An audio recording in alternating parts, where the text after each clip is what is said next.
It has been a few days since I did the trail, but I'm finally sitting down to film an intro. In this video, I did the Coast to Crest trail and I went from Lake Camanche to Pardee Reservoir. It took 5 hours, but we stopped and did gates and stuff, and it was 12.25 miles.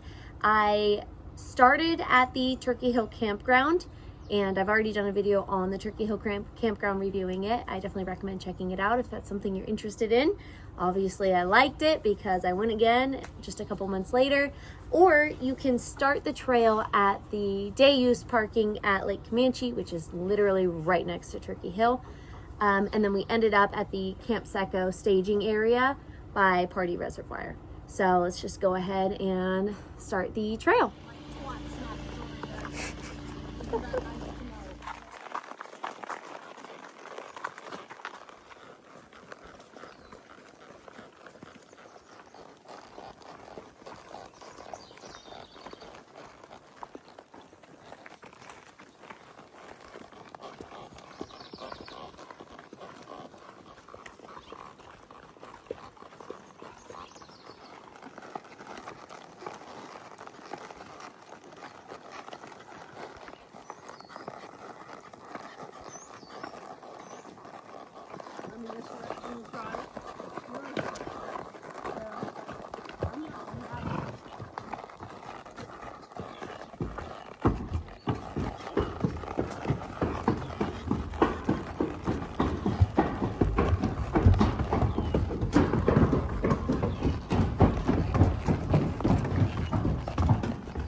You say me first? Okay. Oh, to open it? Okay. Okay.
Mm-hmm.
My final thoughts on this trail was, first off, it was so well maintained. Like, absolute credit goes to EB Mud for just keeping it so clean and so equestrian friendly. It is horses and hikers only. And 8 miles into the trail, going from Camanche towards Pardee, they had this gorgeous lunch area with like 2 tables and 2 hitching posts with a view of the water. It was beautiful, so that was really appreciated. Again, I had a video in my campground video of the first 3.1 miles of this trail where it's all just like rocks and gravel and up and down. It's really hard on sensitive horses' feet. So I definitely recommend that you bring scoot boots. But the majority of the trail is like single track and dirt. But when the access roads kind of interlap with the trail, that's when it gets hard on your horse. There's lots and lots of gates, and the gates are really nice, like really easy to open and shut. The only gate that I do want to mention is South Camanche Parkway. There's this bridge, and it goes over the water to the other side of the road, and the trail goes underneath this bridge, and there's a gate right at the center of the bridge, so cars are driving over you while you're on horseback trying to open and close the gate. It's not a crazy busy road, but it's definitely something that you may want to think about ahead of time, like, am I going to get off of my horse, or is my horse going to be okay? And if you're riding with somebody, maybe give yourself ample space in case somebody spooks. Our horses actually handled it pretty well. We didn't know how they were going to do. Car or two drove over us while we were opening and closing the gate, and wasn't a big deal. But I just want to make everybody aware of that. There were a few cows on the trail, not that many. So the scenery was constantly changing. So it would be like forest, and then it would be grassy, and then there was like a little manzanita forest, and we went through like a mine, like it was a historical mine that they're kind of revamping. So you get to drive through, or not drive, but ride through like the historic area. Let me think what else there was. It was just really, really nice. I can't think of anything else I want to add. I would definitely recommend this ride for intermediate riders and horses in good physical shape, of course. And you just need the permit. I will link the all trails down below. The link that I'm going to send you is for a 22-mile trail, but that's because you get there and then you turn around and head back. So just divide that in 2. I did ask All Trails to create a new trail where it was just a one-way, so we'll see if they approve that, and if that gets updated, I will include that link. Also include the link to the permit. So anyhow, it was so much fun, such a great trail. Can't recommend it more.